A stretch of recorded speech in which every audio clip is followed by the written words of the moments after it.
ইব্রাহিম আলাইহিস সালামের জামানায় মানুষ মূর্তি পূজা নিয়ে ভীষণ ব্যস্ত ছিল। তার পিতাও ছিল মূর্তি পূজারী।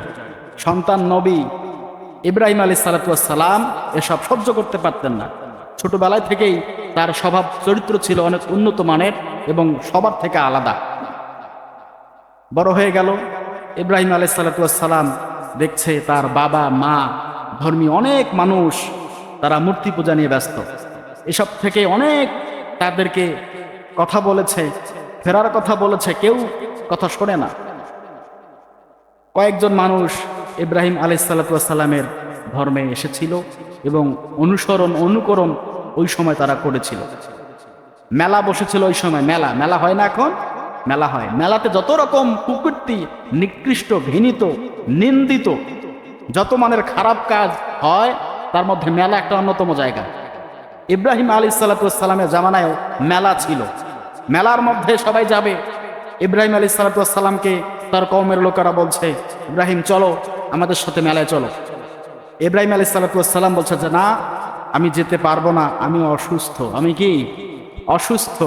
অথচ ইব্রাহিম আলাইহিস সালাম শারীরিকভাবে সম্পূর্ণই তিনি সুস্থ ছিলেন। ইব্রাহিম আলাইহিস সালাম চিন্তা করলেন, আজকে তোমরা যাও মেলায়, দেবী মন্দিরে গিয়ে যতগুলো মূর্তি আছে সব ভেঙ্গে চুরমাচার করে দেব, আগে যাও।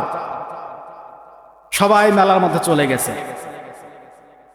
ইব্রাহিম আলাইহিস সালাম এবার মন্দিরে ঢুকে ওদের কেন্দ্রীয় যে মন্দিরের মধ্যে অনেকগুলো মূর্তি সাজানো, সমস্ত মূর্তিগুলোকে ইব্রাহিম আলাইহিস সালাম কুড়োল দিয়ে আঘাত করে মূর্তিগুলো ভেঙ্গে চুরমাচার করে দিয়েছে। আর যেটা সব থেকে বড় মূর্তি, ওর ঘাড়ে কুড়োলটা রেখে দিয়েছে। সবাই ফিরে আসলো, দেখে আশ্চর্য হয়ে গেল, কি ব্যাপার? আমাদের মন্দিরে এই মূর্তি পুজো, আমরা যাদেরকে পুজো করতাম, এদের এই হাল কে করলো? অলরেডি অনেকেই ভেবে নিয়েছে ইব্রাহিম যেহেতু মূর্তি পূজা করে না, এটা ইব্রাহিমের কাজ। সবাই গিয়ে ইব্রাহিম আলাইহিস সালামকে ধরেছে, হ্যাঁ তুমি আমাদের মূর্তিগুলোকে ভেঙে দিয়েছ।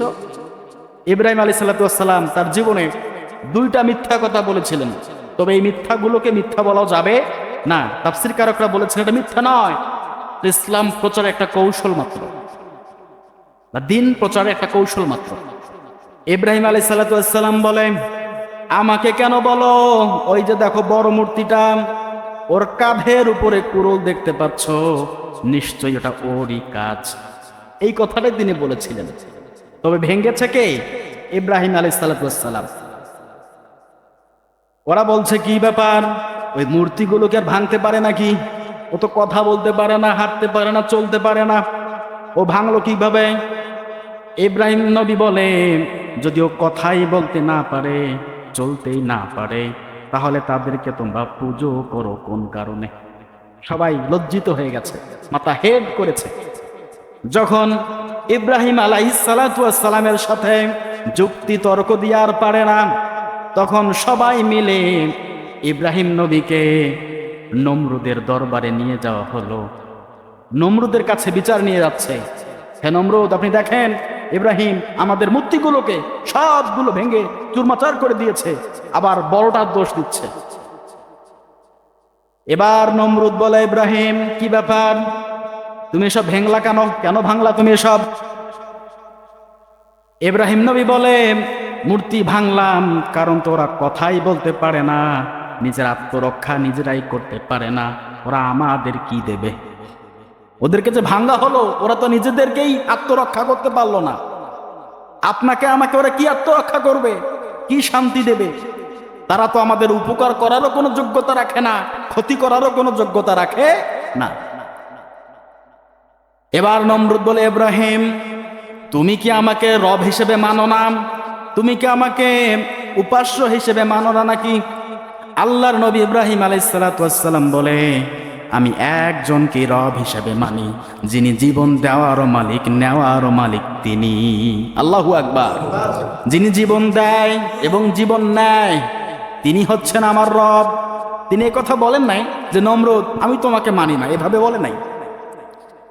এবার নমরুদ বলছে আমি জীবন দিতেও পারি, নিতেও পারি। দুইটা পেয়াদাকে সামনে এনেছে, ইব্রাহিম আলাইহিস সালাতু ওয়াস সালামের সামনেই তরবারি দিয়ে একটার কাঁধ বডি থেকে আলাদা করে দিয়েছে। দেখো ইব্রাহিম, জীবন নিয়ে নিলাম, আরেকটাকে তরবারি দিয়ে মাথাটা আলাদা করবে। নমরুদ মারার আগেই থেমে গেল, ওকে মাফ করে দিয়ে দিল, যা তোকে আর মারবো না। ও ইব্রাহিম দেখো, একটার জীবন নিলাম আর একটা জীবন নেওয়ার ধরে নিলাম না, বাঁচিয়ে দিলাম। নমরুদের শয়তানি বুদ্ধি দেখেন। দেখো আমিও তো জীবন নিতেও পারি আবার দিতেও পারি, তুমি আমাকে কেন রব হিসাবে, উপাস্য হিসাবে মানবা না বলো? এবার ইব্রাহিম নবী বলে, আমার রব প্রতিদিন পূর্ব দিক থেকে সূর্য উদিত করে আর পশ্চিম দিক থেকে অস্ত্র যাওয়ায়।